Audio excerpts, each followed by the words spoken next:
Aláròyé máa wí o. Olúwo di bàbá àṣàlẹ̀ fún iléèwé gíga fásitì yìí.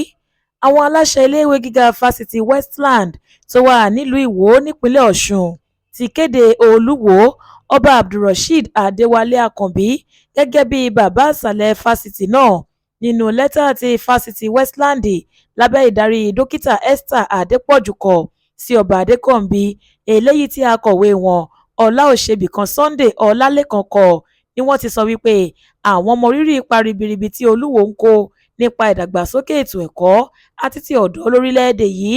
Gẹ́gẹ́ bó ṣe wà nínú lẹ́tà náà, wọ́n sọ wípé pẹ̀lú ọ̀wọ̀ àti ìtẹríba ni mo kọ lẹ́tà yìí lórúkọ àwọn aláṣẹ fásitì Westland lábẹ́ ìdarí dókítà Esther Adépọ̀jù láti fi tó yín létí wípé a ti yàn yín gẹ́gẹ́ bí bàbá àṣàlẹ̀ fásitì yìí nílùú Ìwó nípínlẹ̀ Ọ̀ṣun fún ọdún 5.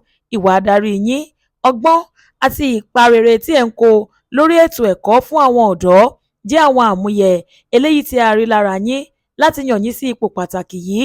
A gbàgbọ́ wípé ìtọ́sọ́nà yín yóò ran ilé ẹ̀kọ́ yìí lọ́wọ́ láti dàgbà sókè. Gẹ́gẹ́ bí bàbá àṣàlẹ̀, a retí wípé kí ẹ máa tọ́ wa sọ́nà nínú ètò ẹ̀kọ́ àti ìṣàkóso, kí ẹ sì jẹ́ aṣojú wa tó ṣe é mú yangàn. Ẹ ní láti wà níbi ayẹyẹ ìgbaniwọlé àti ti ìkẹ́kọ̀ọ́jáde eléyìí tí a bá ń ṣe, kí ẹ sì máa fọn rere fásitì wa níbi gbogbo. À ń fojú sọ́nà fún ìbáṣepọ̀ tó dánmọ́rán pẹ̀lú yín o, a sì kí yín kú oríire. Báyìí ni aláṣẹ iléèwé náà kọ lẹ́tà ọ̀hún tí Ọba Adéwálé náà sì fi tayọ̀tayọ̀ gbà láti jẹ́ bàbá àṣàlẹ̀ wọn. Florence Babasola ló ṣe àkójọpọ̀ ìròyìn yìí fún ìkànnì Aláròyé Online TV.